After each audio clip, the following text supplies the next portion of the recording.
She was just trying to buy bread. Mila was halfway through her grocery run, phone pressed between her ear and shoulder, when the cart jammed on a wonky wheel near the bakery aisle. She gave it a little shove, muttering under her breath. Her sister, on the line, was crying again. Some guy ghosted her after 3 months of playing perfect boyfriend. Mila had half a mind to throw her phone in the freezer just to escape the drama. Then out of nowhere he said it, a man in a tailored suit. Stranger, broad-shouldered, clean-shaven, probably mid-30s. He wasn't from this side of town, that was obvious. Nobody wore suits to shop for bananas at 4 p.m. He stood right in front of her cart, calm like it was an everyday question. "Here's 10 million. Marry me now." Mila blinked. "What?" she said. Like maybe he asked for directions to the frozen pizza. He pulled out a manila envelope and placed it in the child seat of her cart, like it was a casual gift. "I don't have time to explain. Everything. Just say yes, it's legal, it's yours. No prenup. I need a wife within the next hour. We fly out in 2. Honeymoon's already booked." Her phone slipped from her ear and hit the cart with a thunk. Her sister's tinny voice kept yelling from the ground, "Mila, what's happening? Hello?" The man didn't even flinch. "I'm serious," he said. "You're the first woman I saw who looked decent, sober, and wasn't wearing flip-flops." "Are you on drugs?" she finally asked, blinking hard. "Or is this a prank show? Is there a camera somewhere?" "No drugs, no cameras. I'm Adrian Lancaster. I own 5 companies, mostly tech. I have 24 hours to be married, or I lose control of my trust fund, which is worth about 800 million. My lawyer's waiting in the car with the paperwork." That's the short version. Mila stared at the envelope, then at him. She had $32 in her checking account. Rent was due in 4 days. Her last boyfriend had left her for a yoga instructor named Skylar. And now here was a billionaire, apparently, offering to marry her within the hour. "You're serious?" "Dead serious. If you say no, I ask someone. Else I don't have time for games." Her instinct screamed run. But her gut whispered something else. Not fear, not really. Curiosity, hunger. "Why me?" she asked. He shrugged. "You looked manageable. Not high maintenance. Not gold digging, just tired. I can work with tired." She laughed once, half insulted, half intrigued. Then she looked down at the envelope and picked it up. It was heavy. She opened it. Stacks of $100 bills. Clean. Crisp. Her heart skipped. "Marry me," he said again, softer this time. 1 year, that's all I need. No strings, no real marriage unless you want that. I sign everything. You walk away in 12 months with 10 million, your name cleared off everything. She looked around the aisle like someone would stop her, but no one was watching. 10 million, no rent, no budgeting, no broke exes, no minimum wage jobs, just gone. She whispered, "Okay." He pulled out his phone, called someone, and spoke. Quickly. Got her. "Meet us at City Hall in 20 minutes. And just like that, Mila's life flipped inside out. City Hall was blurry.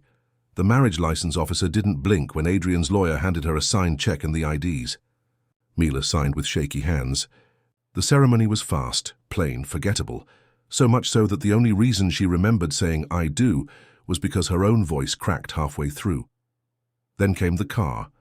A sleek, black town car with tinted windows and cold bottled water. His phone buzzed non-stop, but he didn't check it.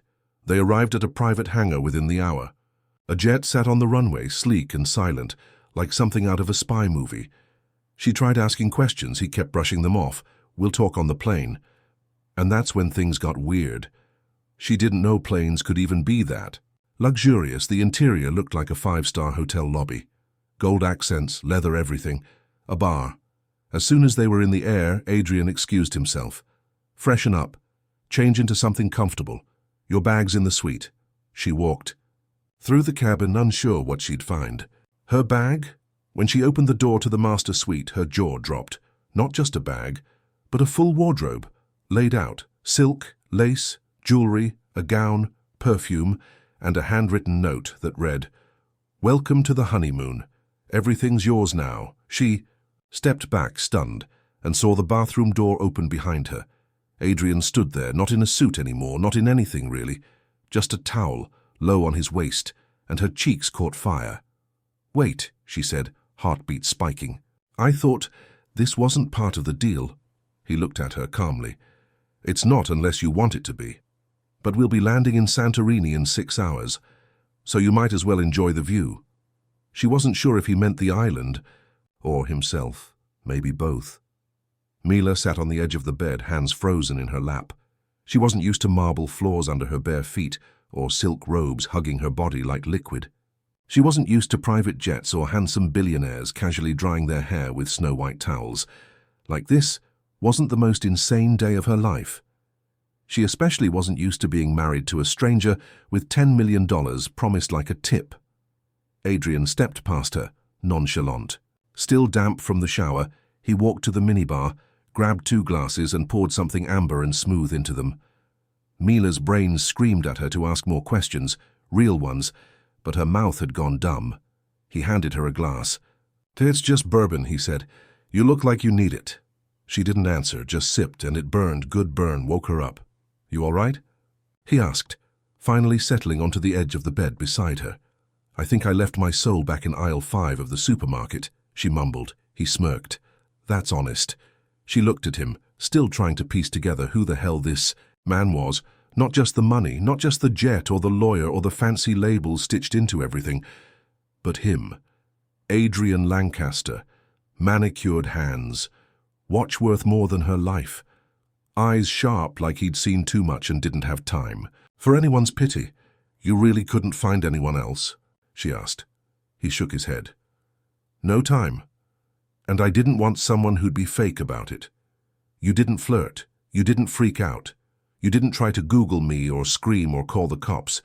You just questioned it like a sane person." "That's rare." She narrowed her eyes. "So you chose me because I looked poor but stable?" "Pretty much." She rolled her eyes. "Romantic." He chuckled, sipping his drink. "Don't worry. I'm not trying to sell you some love story. This is a transaction, a high-stakes business deal wrapped in wedding rings." "That's comforting," she muttered. Adrian turned toward her then, serious. "Look, Mila, I know this is insane, but I'll be honest with you. My grandfather built the empire. He hated the idea of anyone else running it, especially me. When he died, he left a clause in the trust.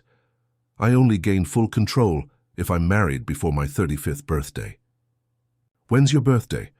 "Midnight, tonight." Her eyes widened. "Jesus," he nodded. "Yeah, I'd been stalling, thought I could find someone, I don't know, logical, safe, but everyone I dated wanted a piece of the empire or got clingy. I couldn't risk them taking half if it got messy. I needed someone with nothing to lose." Mila swallowed hard. "Thanks, I guess." "I didn't mean that as an insult," he added quickly. "You're sharp, I saw that. You've been handed shit and still walked upright. That matters." Her cheeks warmed, but she didn't know what to say. "And the honeymoon?" she asked, raising an eyebrow. "That part necessary too?" He looked at her, just looked, and for the first time something softened in his expression. "No, that part's optional. I thought maybe you'd enjoy something beautiful after everything." A pause, then he stood, finishing his drink. "You've got 5 hours to sleep or drink or scream into a pillow before we land. I'll be in the other suite, unless you want company." She didn't answer. Just watched him disappear behind a door with a soft click. Her hand still held the glass. Her mind still spun. Her whole life had gone from stale toast and overdue bills to sipping bourbon in a jet en route to Greece with a towel-clad millionaire husband. And for some reason, the thought of him on the other side of that door, it didn't scare her. It made her heart race. She didn't know what that meant yet, but she had 5 hours to figure it out, and for the first time in a long time, she wanted to. Santorini was unfairly beautiful. By the time they landed, Mila had dozed for maybe 2 hours, mostly on and off.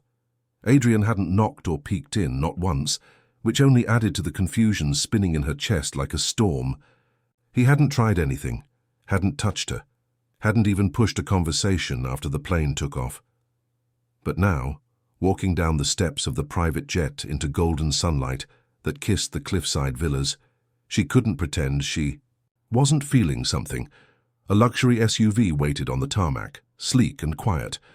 A driver in black sunglasses opened the door and nodded, no questions asked. Mila slid in, her eyes wide as they coasted through whitewashed streets lined with bougainvillea and impossibly blue skies. "You okay?" Adrian asked from beside her, voice softer now. "Still catching up," she admitted. "This morning I was worried about my bank account overdrafting. Now I'm on my honeymoon with a billionaire. You'll forgive me if I feel like I'm glitching." He smiled faintly. "You're handling it better than most would. Most people don't get bought like a clearance item." His smile faded a little, but he didn't argue. The villa was carved into the cliffs, glass walls overlooking the sea, a private pool, a chef on standby, even a terrace with rose petals scattered across the bed like they were playing pretend. Mila stood there at the threshold, blinking. "This is ours?" she asked. "For a week," Adrian said, "unless you want to stay longer or leave earlier. Everything's optional." "Even the bed?" she asked carefully, still staring at it. "Especially the bed," he said without hesitation. "I won't touch you unless you ask." That made her throat tighten. It wasn't what she expected. A man who looked like him, rich, powerful, in control. She figured he'd be smug, arrogant, maybe a little too eager. But Adrian was controlled, measured, distant in a way that almost felt lonely. He left her alone to explore while he took a call on the balcony. She wandered into the bathroom where there were towels folded like swans and bottles of perfume that probably cost more than her rent. She touched the edge of the sink just to feel something real. And that's when she noticed the reflection.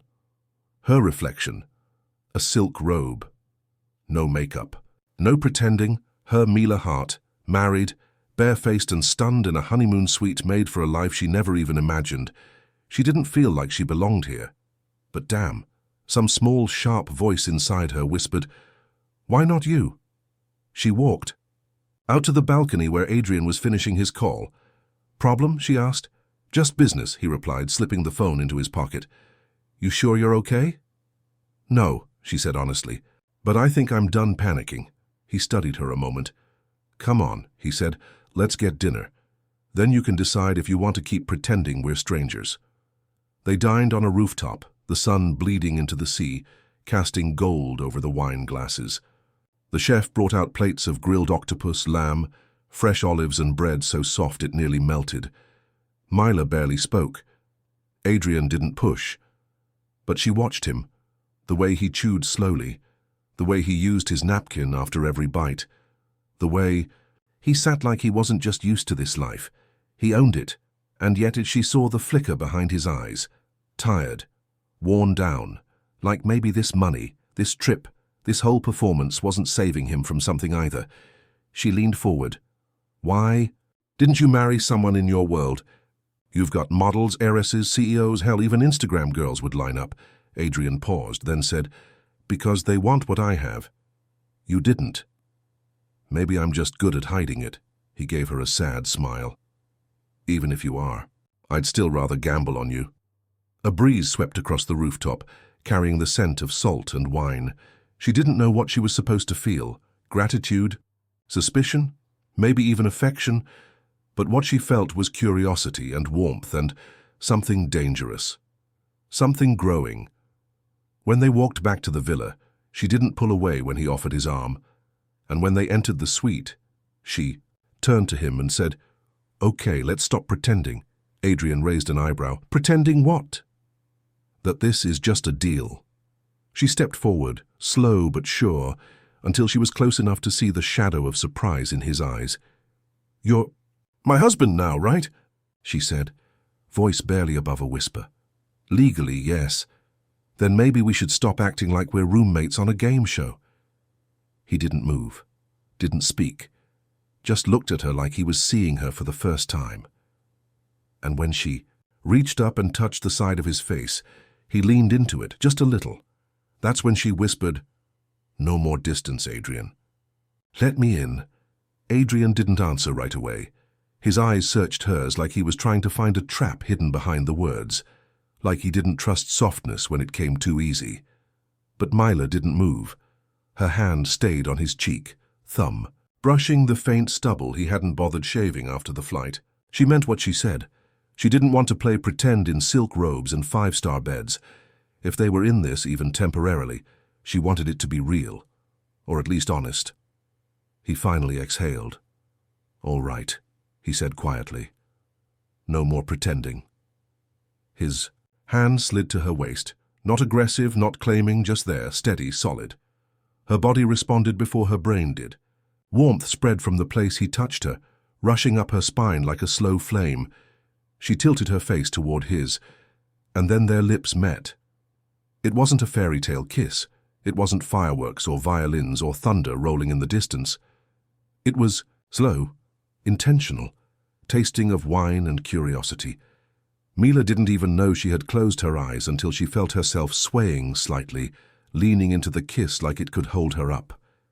Adrian's hand moved from her waist to the small of her, back pulling her in with more certainty now. The kiss deepened, still gentle but with a quiet hunger underneath. By the time they parted, her breath was shaky. He rested his forehead against hers. "I didn't expect that," he admitted. She smirked. "Neither did I." They stood there, in silence for a beat, wrapped in an odd bubble of calm. The city outside buzzed faintly with music and life, but the villa held its own quiet, like it was waiting. Then, without a word, Adrian took her hand and led her through the suite to the bedroom, the bed they'd both been circling all day. He didn't rush. That surprised her. Everything else in his life had moved like a hurricane. Fast decisions, faster money, instant flights, instant marriage. But this... He moved like he wanted to remember each second. He kissed her again, this time with more fire, and she answered it. Hands tangled in hair, in robes, in skin. The bed was soft beneath her, the room glowing in the dim gold of night lamps. He paused once, long enough to give her a way out, but she pulled him closer. Later, wrapped in tangled sheets and heat and a silence that wasn't awkward but strangely peaceful, Mila stared at the ceiling. Adrian's arm rested over her waist, his breath even against her neck. She hadn't expected him to fall asleep first. She turned slowly, studying him in the low light. He looked younger like this, less guarded. No tailored suit, no billionaire mask, just a man, her husband. That part still didn't compute. And yet, she didn't feel regret. She should have, probably. What sane woman married a stranger in a grocery store and ended up naked in Greece the same night? But Mila didn't feel used. She didn't feel like a transaction. She felt like she'd been pulled out of a sinking boat and thrown into another world entirely. A better one? She wasn't sure. But something about the way Adrian had looked at her, really looked, told her this wasn't just survival anymore. This was something that might become dangerous, not because he was cruel, but because he was broken in a way. That mirrored her. And if two broken people start pretending they can heal each other, that's when people really start to bleed. Still, she didn't move. She let herself rest, just for now, in the warmth of something that wasn't love, wasn't lust. It was something else. A flicker of belonging. A fragile, terrifying beginning. Next morning, Mila woke up to sunlight spilling across the bed like a warm hand. Adrian wasn't next to her. She sat up slowly, sheets wrapped around her body, her head foggy, not from the wine, but from the whirlpool of everything that had happened. The kiss, the night, the touch of his lips on her collarbone, his breath against her skin, the way he had murmured her name like it meant something. She reached for the robe tossed at the end of the bed and slipped it on before padding out of the room. The villa was quiet. Too quiet. Then she heard voices, low, tense. She followed them to the terrace where Adrian stood, phone in hand, speaking sharply into the receiver. His back was to her, posture stiff. "I told you to delay the board meeting," he snapped. "I don't care what they threaten, I'll handle it." A pause. "No, she doesn't know, and don't bring that into this again." His voice lowered into a growl, and something about it made her freeze in place. She didn't want to eavesdrop, but now it was too late to walk in naturally. He ended the call with a clipped, "Fix it or I'll find someone who can." Then he turned and saw her. For a second his expression flickered. Guilt, or maybe just surprise. "You heard that?" he asked. "Hard not to," she said carefully. "Is something wrong?" Adrian ran a hand through his hair and looked away. Just business. The usual power plays. My board doesn't like surprises. Like you marrying a stranger? He smirked, but it didn't reach his eyes. Exactly like that. Mila walked toward him, leaning against the terrace railing. The sea was a smooth canvas of blue and white. Light. Too peaceful for the weight she now felt in her chest. "Do you regret it?" she asked quietly. "No." He answered too fast, then slower. "But they're going to make things difficult." "They're already digging into your background." She stiffened. "What do you mean?" "They want to know who you are, why I chose you, if this was some elaborate stunt or something worse. They'll poke around, maybe even try to scare you." Mila folded her arms. "Let them. I've got nothing to hide." Adrian turned to her then, and his gaze was softer now. "You really don't care what they think." She shrugged. "I've had bigger problems than rich men with fragile egos. Besides, they weren't the ones in the supermarket handing out millions." That made him chuckle. Fair point. But underneath his laugh, something was changing. Mila could feel it. His guard was up again, not like before, but higher than it had been last night. He was pulling back, calculating again. She hated that. "What aren't you telling me?" she asked. Adrian hesitated. For the first time, he looked almost scared. "If I tell you everything, you might leave." "I married you in 30 minutes, she said. "I'm still here. Try me." He looked at her, long and hard. Then he said, "There's someone who's trying to force me out of my own company. A rival board member. He's been planning it for months, waiting for my birthday clause to expire. The only thing stopping him now is you, us. Being married means I retain control, but if they find anything to discredit you, or prove the marriage is a sham, they'll come at us hard." Mila swallowed. "So I'm not just a wife, I'm a shield." "No," Adrian said, stepping forward, voice urgent. "You're the line, the last one. Without you, they take everything. I don't care about the money. I care about what I've built, the people I've protected. And now, I care about you getting caught in the crossfire." That last part made her chest tighten. "You care about me?" she asked, eyes searching his. He didn't answer with words. He reached for her hand, threading his fingers through hers. "I didn't plan to," he admitted. "But yeah, I do." She stood there, stunned. She'd expected a lie, a soft brush-off. Maybe another transactional promise, but not that. Not the truth. And that scared her more than anything else. Mila didn't say anything right away. What could she say to a billionaire who just admitted that their fake marriage might be the only thing keeping a corporate war from exploding? And worse, he cared. That was the part that tripped her up the most, because caring led to things, dangerous things, expectations, vulnerability, loss. She wasn't ready for that. But she didn't pull her hand away either. Adrian's grip tightened, slightly, like he was afraid she might. Finally, she whispered, "So what happens now? We pretend harder." He gave a tired smile. "Something like that. There's a charity event in Paris tomorrow. The whole board will be there. We go together. We play the part. Married, in love, united. They won't say it, but they'll be watching every move. And if I screw up, you won't. You don't know that.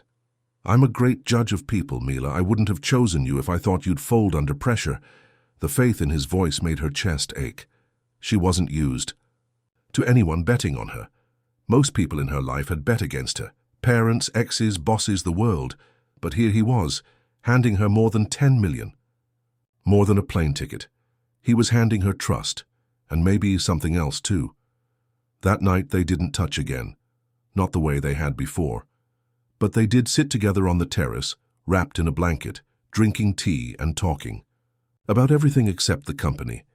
He told her about the house he grew up in, how cold it felt even when the fire was lit. She told him about losing her mom young, and how it made every relationship after feel temporary. They didn't try to solve each other. They just listened, and for Mila that was more intimate than anything physical. The next day came fast, too fast. By evening they were stepping off another jet, this one smaller, sleeker, into Parisian dusk. Mila had never seen the Eiffel Tower in person, and yet here it was, peeking out from the skyline like a dream. A stylist was already waiting, At the hotel. Dresses, shoes, makeup, everything tailored and prepared like a royal briefing. Hadrian disappeared for most of it, probably to handle business, while Mila stood in front of a mirror she didn't recognize herself in. She looked expensive. Beautiful, yes, but polished in a way that made her feel fragile, like one wrong move. And she'd break the illusion. By the time they arrived at the venue, a palace-turned event space near the Seine, her heart was pounding. The room was gold-trimmed and echoing with the hum of wealth. Men in tuxedos, women in diamonds, eyes everywhere, and every one of those eyes turned when Mila walked in on Adrian's arm. He leaned in, whispered, "You're doing amazing." She smiled, but it felt glued on. "I feel like I'm in a glass box." "They can't touch you," he said. "Just walk with me." They made their rounds, smiles, soft laughter, a champagne glass she didn't drink from. Mila kept her hand on Adrian's chest more than once, half as an act, half because it steadied her. And then they met her, Vivian Harrow, billionaire board member. Cold as a glacier and twice as dangerous, mid-50s, impeccable posture, eyes like razors behind her jeweled mask of a face. She smiled at Adrian, then at Mila. "So this is the new wife," she said, the word wife curling at the edges like smoke. Adrian's jaw tightened. "Yes," he said smoothly. "Mila, my everything." Mila offered her hand. "Pleasure." Vivian didn't shake it, just looked her up and down. "Pretty," she said. "Unexpected, but pretty." Mila didn't flinch. Unexpected is how most legends start. That earned a flicker of amusement. Then Vivian leaned in closer, just for Mila. "You'll forgive me if I don't welcome you too warmly. Women like you don't usually last long in Adrian's world. They're either eaten or bought." Mila smiled sweetly. "Good thing I already got paid." Vivian's smile vanished. Adrian choked on a laugh he barely suppressed and guided Mila, away with a proud glint in his eye. "That was savage," he whispered once they were clear. "She insulted me first. You're officially the most terrifying person at this event." And in that moment, Mila realized something. She wasn't scared anymore. She was in this, and no matter what they threw at her, she was going to survive it, maybe even enjoy it. Back. At the hotel, Mila kicked off her heels and collapsed onto the velvet armchair like she had just finished a war, because in a way, she had. The gala was beautiful, yes. A shimmering swirl of wealth and whispers, champagne and fake compliments. But it had also been a battlefield. Every step she took beside Adrian was watched, analyzed, dissected like she was a wild card nobody could control. And she liked it, not because it was easy, but because she held her own. For once, she wasn't the girl scraping by. She wasn't invisible. She was dangerous, important. The wife of a billionaire who the board couldn't touch unless she slipped, and she didn't slip.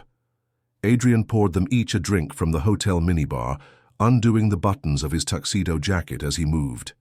He looked exhausted, but something in his eyes was shining with pride. "You were flawless," he said, handing her the glass. She took it. "I was terrified." No one could tell. She sipped. Vivian could. Adrian sat on the edge of the bed, tie half loosened. "Vivian sees everything. That's why she's dangerous." "Why does she hate you so much?" He paused, then said quietly, "Because I'm the only thing she couldn't control. She wanted the company when my grandfather died. Thought she'd be the one to carry the torch. But the old man gave it to me instead, and she's been trying to rip it from my hands ever since." Mila watched him, wondering how many people had tried to pull him apart piece by piece, how many smiles he'd had to return just to survive, how many threats he'd had to swallow, how many knives he had to smile past. "She'll try to hurt me," Mila said softly. "Won't she?" "Yes, or scare you into leaving, or worse." "And what happens if I don't leave?" Adrian looked up. "Then she'll come at both of us harder." Mila set her glass down. "I can take it." He stood, walked toward her. "Slower now." "Why?" he asked. "You could take the money, disappear, live easy. Why keep risking this?" She stared at him. "I don't know," she said, voice low. "Maybe because I like who I am in this world. Maybe because for once, people look at me like I matter. Maybe Because when you hold my hand, it feels like I finally belong somewhere. Silence stretched between them. Not awkward, not cold, just full of things unspoken. Then Adrian said, "Come here." She walked toward him slowly, each step heavy with heat and tension. When he touched her waist, she didn't flinch.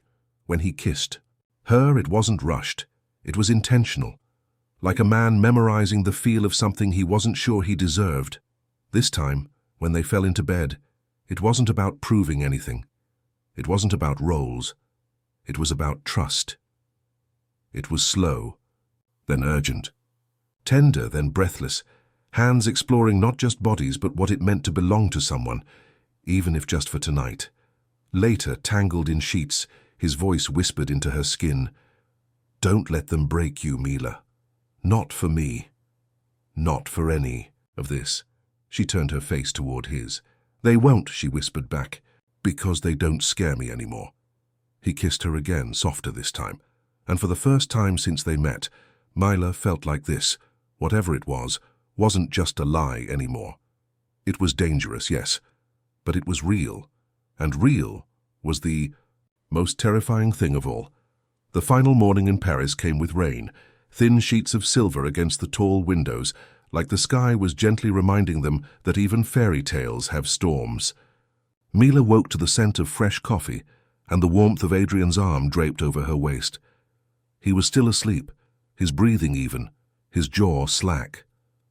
For a moment, she just watched him, trying to make sense of what had changed. Everything, really. This had started as a deal, 10 million for a signature and silence, a fake marriage with a real bank account. But now she was afraid of walking away from something that had stopped feeling fake a long time ago. She slid out of bed and padded barefoot to the table by the window, wrapping herself in a robe. The city looked softer in the rain, less sharp, less judgmental. She took a sip of the coffee left for her and let her thoughts wander. Then her phone buzzed, a number she didn't know. She almost didn't answer, but something told her she needed to. "Hello?" A woman's voice, cold, familiar. "Leaving so soon, Mrs. Lancaster?" Mila's stomach dropped. "Vivian." "Yes," Vivian said smoothly. "I thought we might speak without your husband's interference. I'm not sure we have anything to say to each other." "Oh, but we do. You see, I've looked into you, Mila. Your debts, your past jobs, your unpaid hospital bills. Impressive, really, how you've managed to survive this long. But survival isn't the same as winning." Mila's jaw clenched. "If this is a threat, it's an offer," Vivian interrupted. "Take 5 million, walk away today, tell the press it didn't work out, file for divorce. You'll still walk away rich, but quietly, discreetly. You can go back to your little life and leave the real power to those who understand it." Mila laughed, low, bitter. "You want me to sell him out for half?" "Don't act surprised," Vivienne replied. "You married him for money. I'm simply raising the bid." Mila didn't even think. "You're wrong about me," she said, voice steady. "I married him because I was desperate. But I stayed because I saw something in him that scared me. Something real. And it scares you too, doesn't it? Because you'll never own what he is. Not with money, not with threats, not even with blood." Vivian was quiet for a long beat. Then, "You'll regret that." The line went dead. Mila stared at the phone for a second longer, then tossed it onto the table like it might burn her. Behind her, Adrian had woken. He was watching her now, sitting up in bed, shirtless, blanket at his waist. "She called you," he said. Not a question. Mila nodded. "She made an offer." He looked at her, searching. "Did you consider it?" Not for a second. His shoulders sank with relief, and something flickered in his eyes, something Mila had only seen once or twice. Fear. "You don't get it," he said quietly. "She's not just a board member. She's family. My mother's cousin. Grew up in the same house. She knows every weak spot I have." "She doesn't know me." Adrian smiled, slow and proud. "No, she doesn't." They flew back that afternoon, back to a world waiting to dissect them again. But this time they didn't flinch. They faced cameras hand in hand. Mila didn't just stand beside Adrian. She stood with him. She played the part of a devoted wife flawlessly, but behind the smiles there was a war brewing. And now she understood what Adrian meant when he said this was more than just a marriage. It was a fight. 1 week later, the board voted. The trust stayed intact. Adrian kept control. And Vivian? She resigned. Quietly, without a press release. Without fanfare, but not without leaving a final note, a single sentence delivered in a sealed envelope to Adrian's desk. "She's stronger than you." He showed it to Mila with a grin. She meant that as a warning. Mila smiled back. "I'm taking it as a compliment." They didn't talk about love, not yet, but they didn't talk about ending things either. Instead, they bought a second house, not a mansion, not a penthouse, a quiet place outside the city, with a garden and too many windows. Adrian insisted on building a greenhouse. Mila wanted a dog, they argued, they laughed. They slept in the same bed every night and kissed without needing an excuse. And one day, long after the tabloids had moved on, Mila asked the question she never thought she would. "If we weren't married, would you still fall for me?" Adrian looked at her serious, unflinching. "I already did.